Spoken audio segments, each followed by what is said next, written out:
Chris Allingham with the Virtual Weber Gas Grill. The Impossible Burger. It's sweeping the nation. It's showing up at fast food restaurants and high-end burger joints all across the United States, including Burger King. I'll get to Burger King in a moment. But what is the Impossible Burger? Well, it is a plant-based meat substitute. I'm looking at the manufacturer's website. They say that it consists of protein, fat, binders, and flavors. And those break down into soy and potato proteins. Coconut and sunflower oils are used as the fat. Something called methylcellulose is the binder that holds it all together. And heme is one of the major flavor components. Now, heme is not blood, but heme is a component of human blood, of animal blood. But heme is also found apparently in the roots of some plants like soy. So the source of heme in the Impossible Burger comes from a plant, but it gives the Impossible Burger sort of that irony, bloody taste that we associate with beef products. It's showing up in Burger King around the United States. They started with trial in St. Louis, and then in San Francisco Bay Area here, it showed up around June 10th. We've had it for a little over a month now. It's also been apparently in Las Vegas and Miami and other places. And Burger King says they're going to roll it out to the rest of the United States by the end of 2019.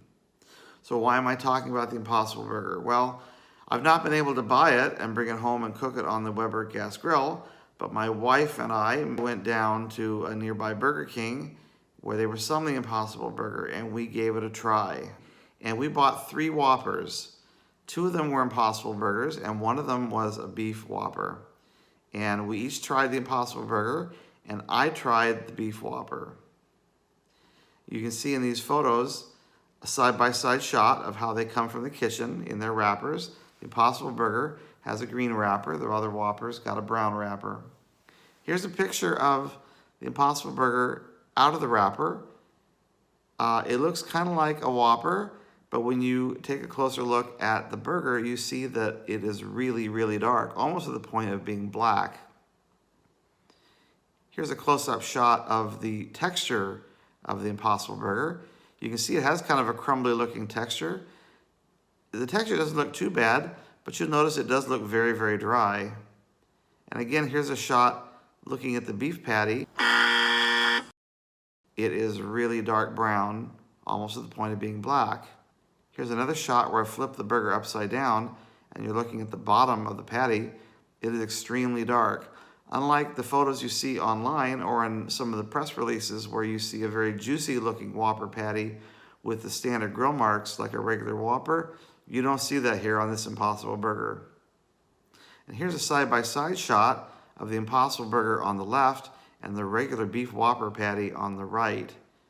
Again, the Impossible Burger patty almost looks burned. This Impossible Burger, at least at this Burger King, was not at all juicy. As far as flavor goes, you know, it was better than I would have expected. I'm not a big connoisseur of veggie burgers. My wife has had a few in her time, and she said that this burger, to her, tasted better than the Beyond Burger, which is a competitive product. And she said, you know, by the time I put all the lettuce and tomato and the condiments on this burger, it's kind of hard to tell that it's not a beef patty, except it was really dry. I ate my burger more plainly, and I got a better taste, I think, of the patty itself versus the beef patty. I didn't find the Impossible Burger itself to be all that objectionable in terms of taste. It was better than I thought it was going to be. I sensed a little bit of I kept trying to describe it as like a Worcestershire sauce or almost like a brown gravy sauce. If you ever have purchased like a prepared brown gravy, that kind of faux beefy flavor, that is what I got from this hamburger patty. But it wasn't like eating a vegetable. It wasn't eating quinoa and mushrooms jammed together in a patty. But comparing my Impossible Burger to my regular beef Whopper burger side by side, there was no comparison. The Whopper beef burger was much juicier and had, you know, a truer beef flavor. But of course, once you begin to bury these things into condiments, that equation changes a little bit. I think in our case, the bottom line is that we really didn't get a very good example of an Impossible Burger. I think that this Burger King could probably do a much better job in cooking them. I probably got one that had been sitting around for a while and clearly had been overcooked. by any standard. So this particular experience, I have to give an F to this Impossible Burger at this particular Burger King, and I won't mention where it was, but we won't be going back for another. However, I think in a future episode, we may try an Impossible Burger at a better restaurant, and I have an idea about where we can do that. And if we get there, we'll take some photos of that and we'll post those for you, perhaps in another video, and share our experience with it. I think it'd be very interesting at some point to be able to get my hands on the Impossible Burger itself and cook it on the Weber grill in the backyard, and we give that a try someday when that's possible and tell you about it. But for now, that's what I can tell you about the Impossible Burger. I guess buy it carefully. If you're not satisfied with the one you get, if you go out and try it at Burger King, perhaps take it back up to the counter. I didn't do that. Probably should have.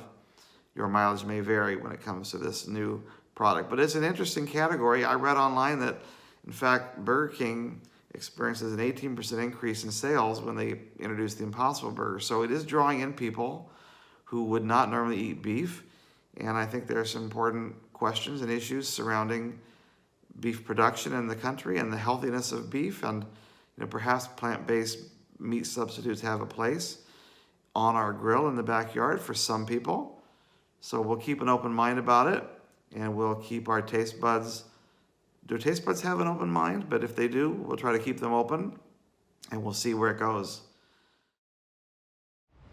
So, after shooting this video and editing it together and watching it, I felt like it was a honest evaluation of the Impossible Burger that we got at that particular Burger King.